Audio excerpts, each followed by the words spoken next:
Zoya Rivera sat on the cold tile floor of Belmont School of Ballet, her back against the wall, laces on her shoes fraying like threadbare hope.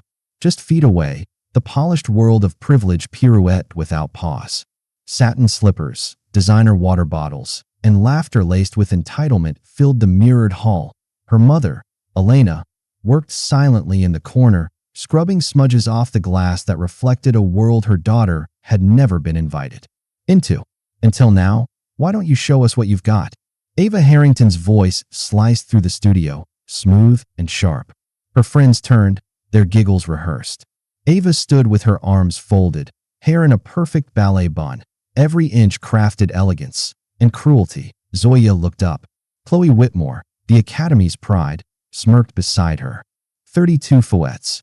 Right here, right now, she said, loud enough for the entire studio to hear. Or are those shoes just for mopping floors? A hush fell. Phone slid out of pockets. A trap was set, but Zoya didn't flinch. She rose slowly, smoothing her second-hand leotard. No words, just a glance toward her mother. A glance that said, "We've trained for this." A glance that made Elena freeze mid-scrubbed no music. No permission, just silence and expectation. Then she stepped into the center. A challenge accepted, not to impress them, but to answer the Mave's phone tilted slightly, already recording. Her thumb hovered near the post button. Around her, whispers buzzed, like flies circling a feast. She is going to fall on the third turn, someone murmured. Or cry before that. But Zoya stood still, her eyes locked on the mirror, the very one her mother had just cleaned. The one that, moments ago, did not even reflect her existence. Now, it would bear witness. Across the room, Elena's sponge slipped from her hand. She had seen this stance before. The weight balanced, the breath stilled, the jaw set. It was not bravado. It was memory, muscle, precision, the kind passed down, not purchased. Suddenly, we are not in the studio anymore. It is 5 a.m. A dim kitchen in a cramped apartment. Steam rises from a chipped mug while Zoya, hair braided tightly, watches her mother mark a rhythm on the tiled floor. Elena's body flows, not like a ballerina, but like wind through mountain villages. Her arms slice and sway in the air. Her heels strike the floor with sharp, ancestral punctuation. It is not ballet. It is something older, something rooted. Zoya copies. She does not get it right. Not at first. There are months of wobbles, tears, quiet corrections. They dance in silence so the neighbors do not wake. No mirrors, no applause. Only the whisper of socked feet and whispered counts.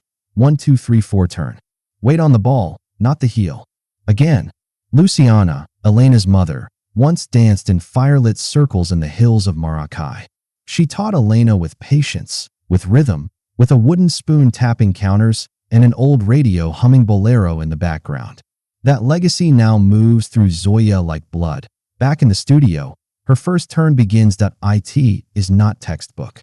It is tighter, rooted, controlled. The students lean in. By the 6th fouette, the snickering dies. By the 10th, Ava lowers her phone. By the 16th, even Chloe is quiet. Zoya's arms move like clockwork. Her foot plants like truth. She does not flinch. She does not falter. She does not stop. Elena presses a hand to her chest. Her daughter is dancing years of sacrifice.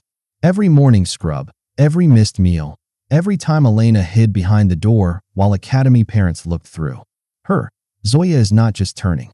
She is turning the story, not from poor to privileged, not from invisible to seen, but from silence to sound. 32. The final fouette lands like punctuation. Stillness follows.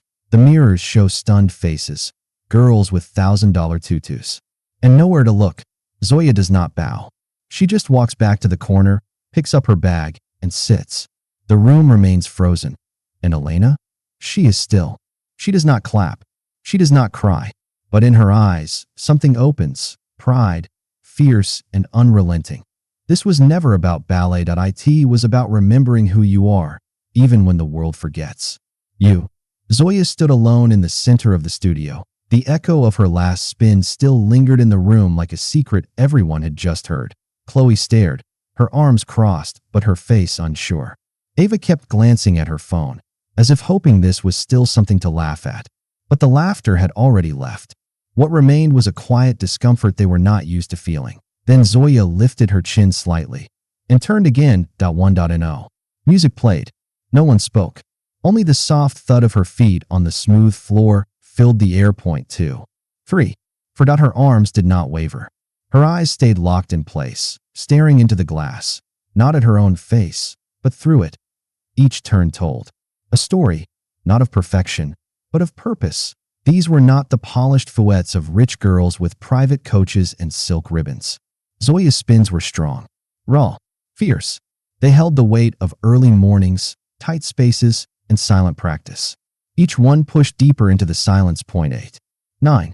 10. Elena had stopped moving. Her sponge hung limp in her hand. Water dripped down her wrist, but she did not notice. She had cleaned this studio for 6 years, washed its mirrors, scrubbed its floors, picked up glittering slippers left behind by careless feet. But never, not once, had the room ever held this kind of stillness. Not for her. Not for her daughter. 12. 13. 14. Zoya's leg whipped around like a blade. Her core locked tight. Her breath steady. Each fouette reached for something more. Ava stepped back slightly.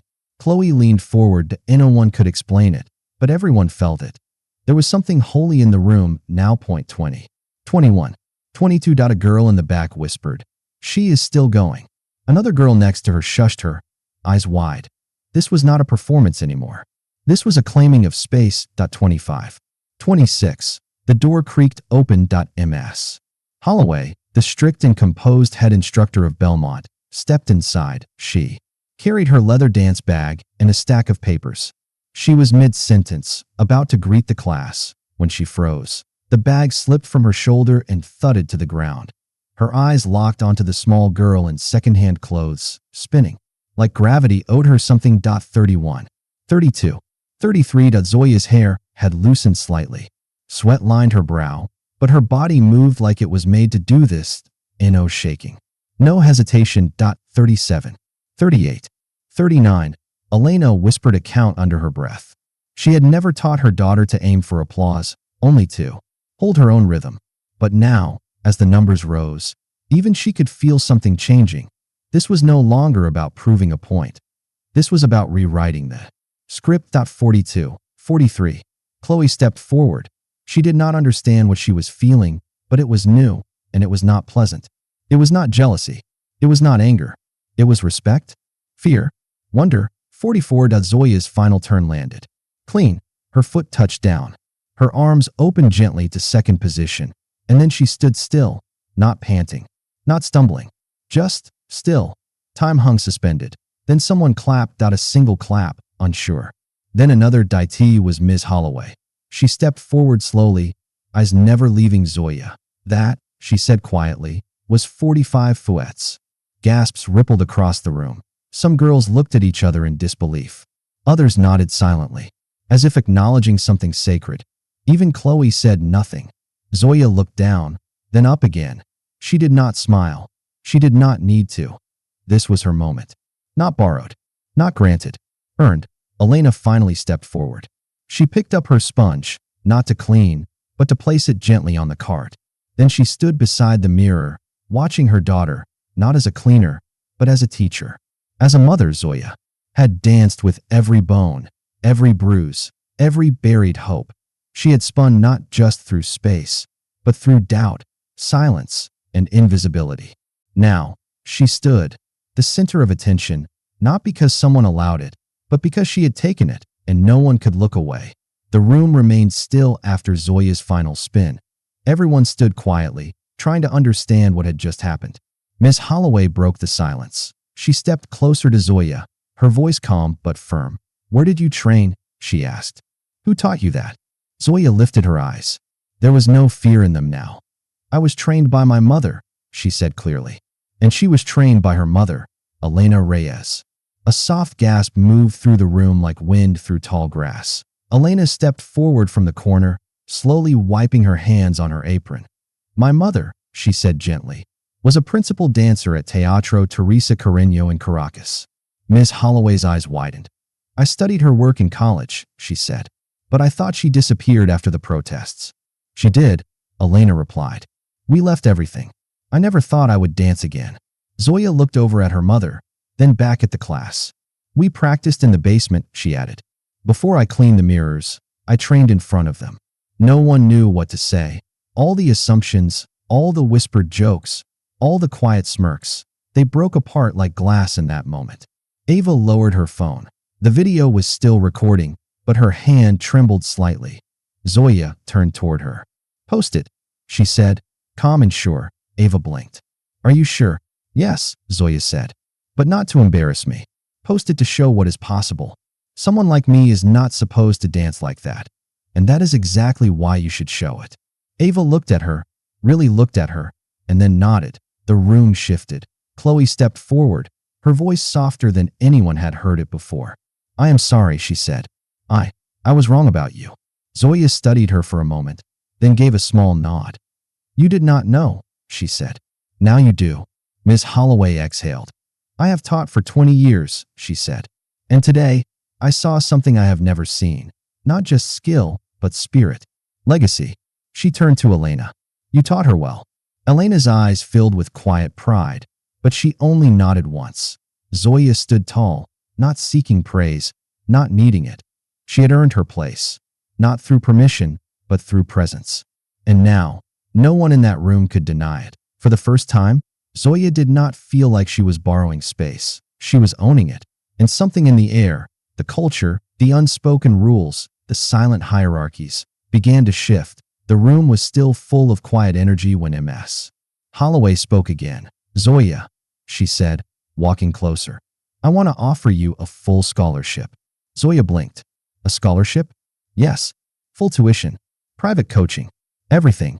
The teacher replied. No auditions. No waiting lists. You have already proven yourself. Elena stepped forward quickly. That is very kind, she said, her voice firm but respectful. But we cannot accept charity. We did not come here for that. Ms. Holloway shook her head. This is not charity. This is justice. Talent like hers should not be buried under bills or mop buckets. Not in this school. Not anywhere. Zoya looked up at her mother, waiting. Elena studied her daughter for a moment, the same little girl who used to dance barefoot in their kitchen. And then she nodded, just once. If you believe she deserves it, she said, then let her have it, but only if you see her as a student, not a story. Miss Holloway smiled. Zoya is more than both. From the back, a single clap echoed. It was Chloe, then another, and another. Students began clapping, slowly at first, then all at once. The sound filled the room, not as polite applause, but something real, something earned. Ava walked over to Zoya, holding her phone carefully. Can I still post the video? She asked. But with the right message this time? Zoya paused. What would the caption say? Ava looked down at her screen. Something like, the best dancer in the room was cleaning the mirrors, until today. Zoya smiled softly. Then yes, you can post it. Ava nodded, and for the first time, it did not feel like she was trying to prove anything. It just felt right. As students gathered around Zoya, asking questions, complimenting her, trying to learn her name. She stood calmly in the middle of it all, not overwhelmed, not afraid. She turned once more to Ava and Chloe. Talent has no price tag, she said. No color, no limits. The words landed like truth. Ms. Holloway looked around the studio, a place that had always held rules too heavy to speak out loud. But something had shifted. That day, the school began to feel different, not just because Zoya danced, but because she made everyone stop and watch and think. Zoya was no longer a name no one remembered. She was the beginning of something new. And for the first time, Elena allowed herself to believe that maybe, just maybe, the world could change, one spin at a time. The next morning, the video hit 1 million views. By the end of the week, it had crossed 10 million. It was shared by dancers, celebrities, teachers, even news anchors. Headlines called her the soul of ballet, the girl who danced through walls, and simply Zoya. People across the world watched a girl in secondhand shoes turn a polished studio into a stage of defiance and beauty. But they also saw something more. They saw a system cracking open. At Belmont Ballet Academy, change came fast. Applications doubled, especially from communities the school had never reached before. Miss Holloway stood before the board and declared, "We will no longer admit based on where a student comes from, but what they bring to the floor." The admissions policy was rewritten from the ground up. No more legacy preferences. No more silent biases. Just raw potential and heart. Back in the studio, Chloe and Zoya danced together, not as rivals, but as equals. Their duet stunned the crowd at the annual winter recital. After the performance, Chloe launched a blog titled Grace in Every Shade, where she highlighted stories of dancers from overlooked backgrounds. She wrote about Zoya, about the silence that once filled the room when she spun, about how talent sometimes comes in the quietest packages. Ava, the girl who once filmed to mock, now filmed to uplift. She turned her growing social media following into a spotlight for voices usually left in the dark, dancers from housing projects, immigrant families, tribal communities. She even interviewed Elena and called her the real architect of Zoya's rise. "You can tell a lot about a dancer," Ava said in one post, "by the one who taught them to dance when no one else was watching." Elena no longer cleaned mirrors. She was promoted to Cultural Programs Coordinator at Belmont. Her job was to bring global dance forms into the academy, starting with Latin fusion. Twice a week, students gathered around her, learning footwork, rhythm, and story through movement. They learned not just to dance, but to listen. The academy soon announced a new scholarship, the Zoya Rivera Scholarship for Marginalized Youth in Dance. Applications poured in. Zoya helped select the first recipients.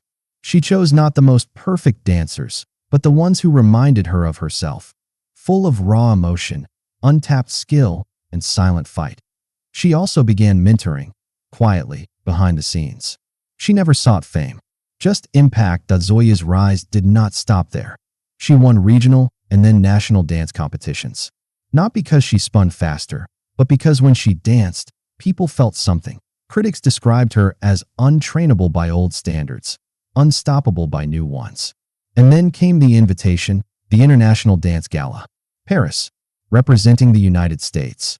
Zoya held the letter in her hand, stunned. Elena cried quietly, pressing her daughter's face into her shoulder. "You are doing what they never thought you would," she whispered. Zoya just nodded. "Not for them," she said. "For us." On the night before her flight to Paris, Zoya returned to the studio. It was empty. The floor still echoed with stories of laughter, judgment, discovery. But tonight, there was no audience, no camera, just her. She stood in the center of the floor, looked around, and smiled. Then, with no music, she began to dance. Each step was soft, intentional. Each spin carried memory, of mop handles turned to ballet bars, of whispered lessons, of shaking hands holding strength. It was not for applause, not for revenge, not even for legacy. It was for joy. Pure, undiluted joy. Because when you dance like you belong, the world begins to believe you do. And because a girl who once cleaned floors was now rewriting the rules of an art form that tried to erase her. Not with anger, not with noise, but with grace, the kind that spins through history and leaves a mark no one can wipe away.